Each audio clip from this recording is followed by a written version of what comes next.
Summer has arrived at last. The school books are put away, the weather calls us outside, and although it isn't foremost on anyone's mind, it is time to start thinking about college expenses. In fact, the coming months of summer are some of the most crucial in determining the future of your financial well-being with regard to college costs. Even though all of your required forms might have been completed, the total work is not done. In fact, it is the activities and decisions of this summer that will have a profound effect on the education-related bills you'll be facing over the coming years. We have divided this month's newsletter into two separate segments.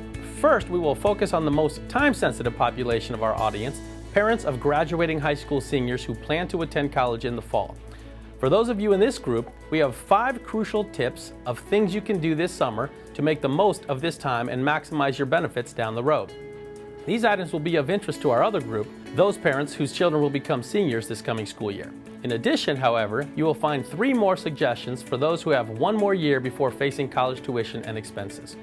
Segment 1, 5 tips for your graduating senior. Tip number 1, plan ahead now for future college years. Gaining a college education is not a 1-year proposition, so it is an unfortunate necessity that the college funding process needs to be revisited every year of your student's academic program. One important fact to bear in mind is that once your child begins college, every single year is going to be considered a base year. Remember that you'll be completing another FAFSA and profile form every year that your child is in college. Tip number 2, encourage your student to find a summer job. Naturally, people tend to focus more on enjoying the summer weather than finding a job. But there can be very real benefits, both financial and personal, from working at least part-time. The money students earn can help toward college expenses in the fall, and the self-reliance and work ethic they gain will be an advantage in school as well. In addition, however, there is a magic number to keep in mind as you encourage summer employment for your child. As long as your child does not earn more than $6,660 this year, their funding package won't be affected.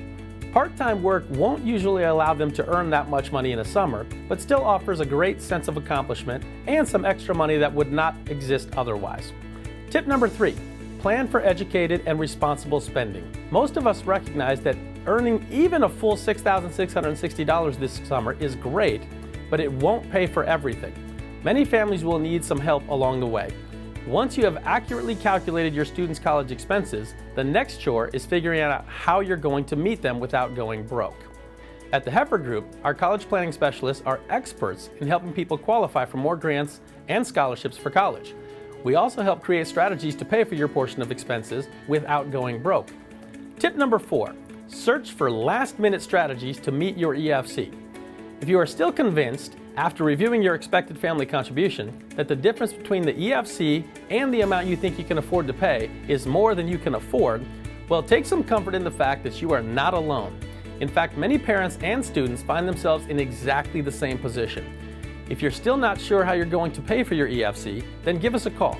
There are a number of good options, and with careful planning now, you can make the most of the money that you have available. Tip number 5, nobody's perfect, so learn from any mistakes. Sure, filing that FAFSA every single year may be monotonous, but there is a benefit to the extra work. In the event that you ever make a mistake by missing a deadline, making a calculation error, or anything else, you will only pay the price for 1 year. In the future, you can remember what you did wrong and fix the error for all following years.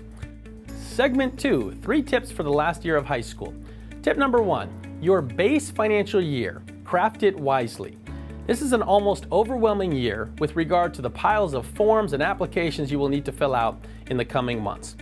These forms are crucial because colleges will use them to review your income and assets as they determine the makeup of your college financial aid package. In short, your base financial year has already begun.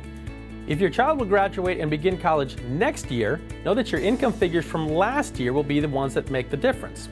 But we still have time to plan with your personal assets. This means that there are consequences to all your financial changes this year before your FAFSA becomes available in October.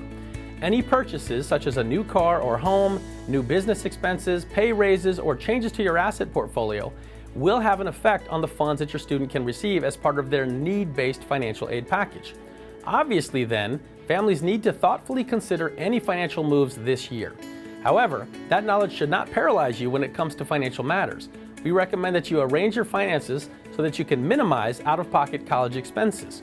If done correctly, the structure of your tax plan, placement of your assets, and planning of your savings can all collectively boost your child's education funds and qualify your family for more grants, scholarships, and financial aid. Tip number 2, start your student thinking about college options. For many high school juniors, college is a rather distant concept obscured by the present reality of the upcoming senior year. Still, this is the ideal time for students to start thinking about different colleges. Parents can request school catalogs and applications to introduce juniors to various campuses. And some families use vacations and other trips to visit schools of interest in a particular geographic area. Students who become interested early in a certain school may also find that extra motivation to perform better during their senior year. In order to improve the odds of being accepted to at least one school, we recommend that students apply to 5 to 7 colleges and universities. Receiving acceptance letters not only boosts your child's confidence, but multiple offers can give the family additional options in negotiating with the schools over financial aid packages. Certainly, the more options you have, the better. Tip number 3, tell your own future, predict your EFC. As mentioned above, your expected family contribution is the amount the federal government expects you to pay for your child's education. Regardless of where your child attends college, the EFC amount remains the same. Now, there are 2 ways which the EFC is calculated: federal methodology and institutional methodology. Interestingly enough, not all schools utilize the same method for calculating this important number. The federal methodology is used by most state schools, while the institutional methodology is used by private schools.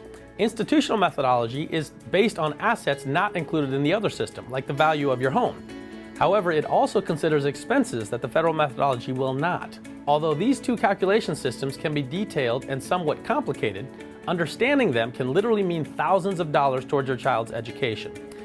That's it for this month. Remember, as a nonprofit company, our college planning services are entirely free. We are a tremendous resource for you in this process, and we'll be happy to help in any way that we can.